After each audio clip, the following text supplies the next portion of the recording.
ఉమ్మడి వరంగల్ జిల్లాలో అకాల వర్షాలు రైతులను ఆందోళనకు గురిచేస్తున్నాయి. నిన్న కురిసిన వర్షాలకు వరి, మొక్కజొన్న, మిర్చి పంటలు నేలకొరిగాయి. ములుగు, మహబూబాబాద్ జిల్లాలో కురిసిన భారీ వర్షాలతో వందల ఎకరాల్లో మొక్కజొన్న, వరి పంట నాశనమైంది. కల్లాల్లోని మిర్చిని కాపాడుకునేందుకు రైతులు నానా కష్టపడుతున్నారు. ఇప్పటికే గిట్టుబాటు ధర లేక పెట్టుబడి రావడం లేదని ఆవేదన వ్యక్తం చేస్తున్నారు రైతులు. మరో అప్డేట్స్ తెలుసుకుందాం. మా కరెస్పాండెంట్ అరుణ్ అందిస్తారు. ఉమ్మడి వరంగల్ జిల్లా వ్యాప్తంగా కురుస్తున్నటువంటి అకాల వర్షాలతో రైతులు అతలాకుతలమవుతున్నారు.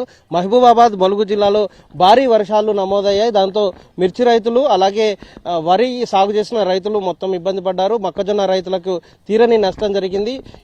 ఈదురుగాలతో కురిసినటువంటి వర్షం కారణంగా మొక్కజొన్న చేనంతా మొత్తం నేలవారితే, మరొక వైపు వరి కూడా మొత్తం నేలవారినటువంటి పరిస్థితి కనిపిస్తుంది. గొలుసులేసిన సమయంలో వచ్చినటువంటి వర్షాలతో రైతులకు తీరని ఇబ్బందులు అయితే తలెత్తాయి. ఈ వర్షం తడిస్తే మిర్చి రైతులకు ఎలాంటి నష్టం వాటిల్లుతుంది అనేది వాళ్ళతో మాట్లాడే ప్రయత్నం చేద్దాం. అంటే మీకు ఎట్లా సమస్య వస్తుంది?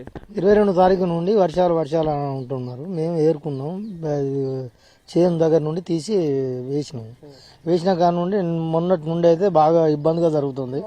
మబ్బులు రావడం, పోవడం, దగ్గరికి వచ్చినట్టు మళ్ళీ మధ్యలో తడవడం, ఇట్లా మళ్ళీ ఇదే విధంగా దీన్ని అది చేసుకొని మళ్ళీ తీసుకొని మార్కెట్కి పోతే గిట్టుబాటు ధర లేక తడిసినాయి అనుడు, ఇలాంటి ఇబ్బందులు జరుగుతున్నాయి. వాళ్ళు కూడా ఖరీదారులు కూడా మాకేం అది చేస్తలేరు, ఎవరు మాకేం చేస్తలేరు.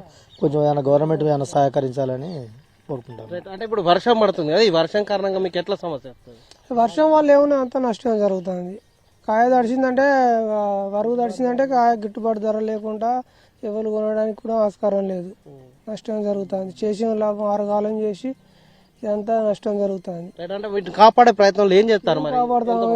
పరదాలు కప్పుకుంటా ఇక్కడక్కడ కిరాయి పరదాలు తెచ్చి రోజుకు ఒక పరదకు 30-40 రూపాయల కిరాయి తెచ్చి పరదాలు కప్పినా కూడా ఈ వర్షాలకు పొద్దున్నే పడ్డది వర్షం అయినా ఇక ఇది అది చేసుకుంటా పరదాలు కప్పుకుంటా కాయ దొక్కి అది చేసుకున్నాం. ఏదంటే గవర్నమెంట్ ఆదుకోవాలి. అదే మాకు పరదాల కిరాయిలు ఇక్కడ 50-60 రూపాయలు అవుతాయి. కాకపోతే ఏంటంటే వర్షం ఎప్పుడు వస్తుందో ఏం కథో అని మనకు తెలియకుండా మాకు ఆరబోసిన కాయ తడిసింది. తడవడం వల్ల అది ఆరబోసిన ఇప్పుడు వాళ్ళు వచ్చి రేటు, ఇప్పుడు ఆ రేటు కూడా మాకు తక్కువ అడుగుతారు. ఆ రేటు మాకు పడదని, మాకు గిట్టుబాటు కూలీలు ఒక్కొక్కరు 400-500 అవుతాయి.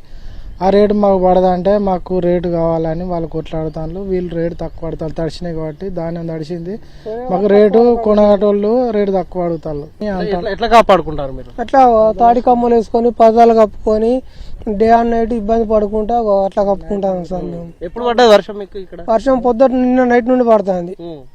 నైట్ నుండి పడతా తాటి కమ్మలు ఈ చెట్టు ఆ చెట్టు పండు పేరు కట్టుకొని పరదలు కప్పుకొని తాటి కమ్మలు వేసుకొని కాపాడుకుంటాను. ఈ అకాల వర్షం కారణంగా ఉమ్మడి వరంగల్ జిల్లా వ్యాప్తంగా వరి రైతులకు, వరి సాగు చేసిన రైతులు నష్టపోతున్నారు, మొక్కజొన్న రైతులు నష్టపోతున్నారు, అలాగే మిర్చి రైతులు నష్టపోతున్నటువంటి నేపథ్యం కనిపిస్తుంది. మరొక 3 రోజుల పాటు ఈ వర్షాలు ఉంటాయని వాతావరణ శాఖ నుంచి వస్తున్నటువంటి హెచ్చరికల నేపథ్యంలో రైతుల గుండెలో గుబులైతే నెలకొని ఉంది. ఎలా ఆదుకుంటారు, ప్రభుత్వం ఎలా చొరవ తీసుకుంటుంది, అకాల వర్షాల కారణంగా నష్టపోతున్న రైతుల గురించి ఆలోచించాల్సిన అవసరం ఉంది అంటూ రైతులు వేడుకున్నటువంటి పరిస్థితి కనిపిస్తుంది. ఎవరైనా వాజిత్ అరుణ్ కుమార్, ఎన్టీవీ వరంగల్.